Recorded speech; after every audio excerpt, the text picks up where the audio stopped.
Watch the numbers and please your banker. Number 18. Inventory management. Your inventory is the largest current asset on the balance sheet. Figure out exactly how much of each item you have on hand.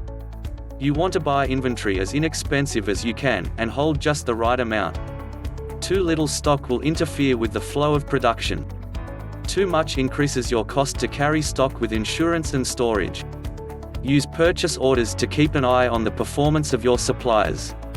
Use blanket purchase agreements. You may get a discount. Get available stock lists from your suppliers. Take advantage of discounts as they add up over time. Set minimum and maximum stock points. Protect your cash flow. Resist buying bargains. Have a reliable system to maintain an accurate count of items in your inventory.